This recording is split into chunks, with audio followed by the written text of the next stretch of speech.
2024 లేదా 25లో డిగ్రీ లేదా బీటెక్ చదివారా? సాఫ్ట్‌వేర్ జాబ్ కోసం ఎదురు చూస్తున్నారా? అయితే కోడ్ జ్ఞాన్ 100 డేస్ కోర్సులో చేరండి. జాబ్ సాధించండి.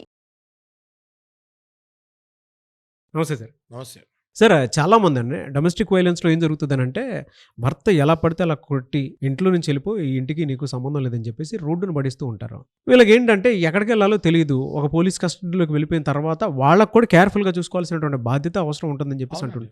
బట్ ఆ రైట్స్ ఏ విధంగా ఉంటాయి? అట్ ద సేమ్ టైమ్ కొంతమంది ఏంటంటే నెలల తరబడి దాన్ని సాగదీస్తూ ఉంటారు. అదొక మెయింటెనెన్స్ కేస్ లాగా దానికి అటు ఇటు కన్క్లూషన్ రానికుండా చేస్తుంటారు. సుప్రీంకోర్టు ఇటువంటి వాటిల్లో ఎలా స్పందించింది? ఎలాంటి తీర్పునిచ్చింది? ఏం చెప్తుంది అసలు? చాలా మంచి టాపిక్ తీశారు నాగరాజు గారు మీరు. సహజంగా మనం అర్థం చేసుకోవాల్సింది ఏంటంటే ఫ్యామిలీ కేసెస్‌లో డైవర్స్ కేసెస్ ఉంటాయి, మెయింటెనెన్స్ కేసెస్ ఉంటాయి, చైల్డ్ కస్టడీ ఉంటాయి. ఇవి ఎమర్జెన్సీ కేసెస్ కిందకి రావు. అంటే ఒక చైల్డ్‌ని ఆల్రెడీ మదర్ చూసుకుంటూ ఉంటే ఫాదర్ ఫైట్ చేస్తూ ఉంటాడు చైల్డ్ గురించి.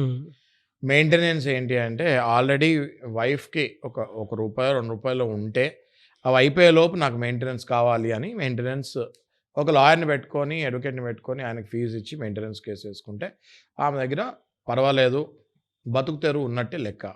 డైవర్స్ ఏంటంటే ఒకళ్ళొకళ్ళు పడక డైవర్స్‌లు వేసుకుంటారు. ఏళ్ల తరబడి వాళ్ళు కోర్టులో కొట్టుకుంటూ ఉంటారు. అది వాళ్ళ ఇష్టం. డొమెస్టిక్ వయలెన్స్ అన్నది ఈ 3 కేసెస్‌కి సంబంధం లేదు నాగరాజు గారు. ఓకే. ఇటీవల సుప్రీంకోర్టు మొటికాయలు వేస్తాం కూడా జరిగింది నాగరాజు గారు. సుప్రీంకోర్టు జస్టిస్ నాగరత్న గారు ఏం చెప్పారంటే, మీకు డొమెస్టిక్ వయలెన్స్ యాక్ట్ తీసింది ఎమర్జెన్సీ గురించి. అంటే అటెన్షన్ ఇవ్వాలి, ఎంత తొందరగా అయితే తొందరగా మీరు ఆ బాధితురాల మీద యాక్షన్ తీసుకోవాలి అని ఇచ్చారు. కానీ కోర్ట్స్, లోవర్ కోర్ట్స్ కానీ లేకపోతే వేరే కోర్ట్స్ కానీ ఈ డొమెస్టిక్ వయలెన్స్ని కూడా నార్మల్గా డైవర్స్ కేసెస్ లాగా మెయింటెనెన్స్ లాగా తీసుకెళ్తున్నారు మీరు అని జస్టిస్ నాగరత్న గారు సుప్రీంకోర్టు ఇటీవల ఒక 2-3 నెలల క్రితం మొటికాయలు వేస్తాం కూడా జరిగింది. బా అయితే అది 100% కరెక్ట్ అండి సుప్రీంకోర్టు చెప్పింది. రీజన్ ఏంటి అంటే డొమెస్టిక్ వయలెన్స్ యాక్ట్ ప్రవేశపెట్టింది ఎవరికి? ఎవరైతే లిటరల్గా హస్బెండ్ దారుణంగా ట్రీట్ చేసి ఒక రూపాయి కూడా ఆమె దగ్గర ఉండదు, ఆమెని నడి రోడ్డు మీద నుంచోబెడతాడు ఆ హస్బెండ్ పిల్లలతో పాటు. అలాంటి వాళ్ళు ఎక్కడికి వెళ్ళాలో దిక్కు తోచక రోడ్డు మీదే చచ్చిపోకుండా డొమెస్టిక్ ఎవరైనా దగ్గరలో ఉన్న పోలీస్ స్టేషన్కి వెళ్ళి ఈ యాక్ట్ గురించి, ఈ పోలీస్ స్టేషన్కి వెళ్తే పోలీస్ వాళ్ళకి ఈ యాక్ట్ గురించి తెలుసు, డొమెస్టిక్ వయలెన్స్ యాక్ట్ అని, వెంటనే వాళ్ళకు ఒక ప్రొటెక్షన్ ఆఫీసర్ని అసైన్ చేయాలి. ప్రతి డిస్ట్రిక్ట్కి, అంటే ఇప్పుడు మన రంగారెడ్డి డిస్ట్రిక్ట్ ఉంది, హైదరాబాద్ డిస్ట్రిక్ట్ ఉంది, మేడ్చల్ మల్కాజ్గిరి డిస్ట్రిక్ట్ ఉంది. ప్రతి డిస్ట్రిక్ట్కి ఒక ప్రొటెక్షన్ ఆఫీసర్ ఉంటారు నాగరాజు గారు. ఆ ప్రొటెక్షన్ ఆఫీసర్ ఏం చేయాలి అంటే ఇలా రోడ్డు మీద పడిన బాధితురాలని తీసుకెళ్ళి వాళ్ళ పిల్లల్ని కూడా తీసుకెళ్ళి ఒక షెల్టర్ ఉంటుంది, ప్రొటెక్షన్ షెల్టర్ ఉంటుంది. ఆ షెల్టర్లో వీళ్ళని పెట్టి ఇమీడియట్గా వాళ్ళకి కావాల్సిన మెడికల్ సదుపాయాలు ఏమైనా ఉంటే, ట్రీట్మెంట్ ఏమైనా ఇమీడియట్ ప్రైమా ఫేసి ట్రీట్మెంట్ ఏమైనా దెబ్బలు తగులుంటే వాళ్ళ హస్బెండ్ కొట్టినప్పుడు దానికి ట్రీట్మెంట్ ఇచ్చి, పిల్లలు ఒకవేళ 2 రోజుల నుంచి 3 రోజుల నుంచి ఏమి తినకపోతే వాళ్ళకి ఇమీడియట్గా కొంచెం పాలు, గుడ్డు ఇలాంటి నరిష్మెంట్, మంచి ఫుడ్, పోషకాహారం అంటారు కదా, అది ఇచ్చి గవర్నమెంట్ తరఫున ఇచ్చి వాళ్ళని స్టెబిలైజ్ చేయాలని ప్రయత్నించాలి. వాళ్ళని స్టెబిలైజ్ చేయాలి. దగ్గర 17 సెక్షన్స్ ఉన్నాయి నాగరాజు గారు. డొమెస్టిక్ వయలెన్స్ యాక్ట్ అని ఎవరైనా కొట్టండి, గూగుల్లో కొట్టండి డొమెస్టిక్ వయలెన్స్ యాక్ట్ అని, ఒక 17 సెక్షన్ల వరకు ఉంటాయి. ఓకే.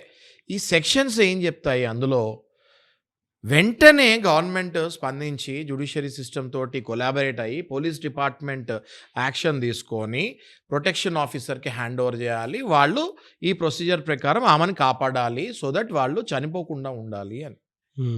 కానీ ఇవాళ ఎంతోమంది చనిపోతున్నారు.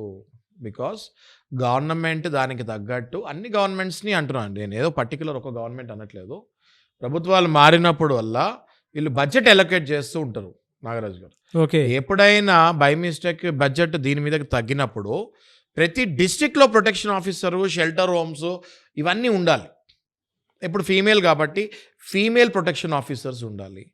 ప్రతి డిస్ట్రిక్ట్కి ఫీమేల్ గార్డ్స్ ఉండాలి, జాగ్రత్తగా చూసుకోవాలి. షెల్టర్ హోమ్స్ని అన్టైడీగా కాకుండా హైజీనిక్గా పెట్టాలి. వీటికి ఒక బడ్జెట్ వస్తుంది. ఓకే, గవర్నమెంట్ ప్రకారం వీళ్ళకి ఒక బడ్జెట్ వస్తుంది. ఆ బడ్జెట్ని వీళ్ళు ఇవ్వరు. ఓకే. ఆ బడ్జెట్ వీళ్ళు ఎప్పుడైతే ఇవ్వలేరో పోలీస్ వాళ్ళకి వీళ్ళతోటి ఏం చేయాలో అర్థం కాదు. అర్థం కానప్పుడు వీళ్ళ పరిస్థితి, వీళ్ళ జీవితం కూడా అర్థం కాకుండా అయిపోతుంది. అట్లా ఆ క్రమంలోనే వీళ్ళు రోడ్డు మీద కొంతమంది అడుక్కునే వాళ్ళగా తయారవుతారు. మనం చూస్తూ ఉంటాం కదా, రోడ్డు మీద కొత్త కొత్త అడుక్కునే వాళ్ళు కనిపిస్తూ ఉంటారు అప్పుడప్పుడు. ఇప్పుడు ఎవరు నిజమైన అడుక్కునే వాళ్ళో, ఎవరు ఫస్ట్ నుంచి అడుక్కుంటున్నారో కూడా మనకు అర్థం కాదు. మీరు నాగరాజు గారు చూస్తే ఇప్పుడు సిగ్నల్స్ దగ్గర అప్పుడప్పుడు అరే ఈ మనిషి చాలా బాగున్నాడే, బాగుందే ఈ మనిషి ఎందుకు అడుక్కుంటుంది అనుకుంటాం మనం. వీళ్ళు ఇలాంటి బాధితురాలు కూడా ఉంటారు కొంతమంది రోడ్డు మీద లిటరల్గా వదిలేసినప్పుడు ఎటు పోవాలో తెలియక ఆ బ్రిడ్జ్ల కిందే పడుకొని వాళ్ళు ఒరిజినల్ అడుక్కునే వాళ్ళు అవుతారు. నాగరాజు గారు నేను చెప్పేది మీకు కంప్లీట్గా లోవర్ మిడిల్ క్లాస్ గురించి చెప్తున్నాను. ఓకే, అవునవునండి, అవును. సో మన దేశం భారతదేశ అత్యున్నత న్యాయస్థానం సుప్రీంకోర్టు ఏం చెప్పింది అంటే ఇట్లా లోవర్ కోర్ట్స్ కనుక డిలే చేస్తే ఎన్నో ప్రాణాలు పోతాయి. మీకు డైవర్స్ కేస్కి, మెయింటెనెన్స్ కేస్కి, చైల్డ్ కస్టడీకి, డొమెస్టిక్ వైలెన్స్ కేసుని కూడా అందులోనే వేసేస్తే ఇక్కడ ఆ యాక్ట్ తెచ్చిందే ఇమీడియట్గా వాళ్ళని కాపాడతానికి కదా.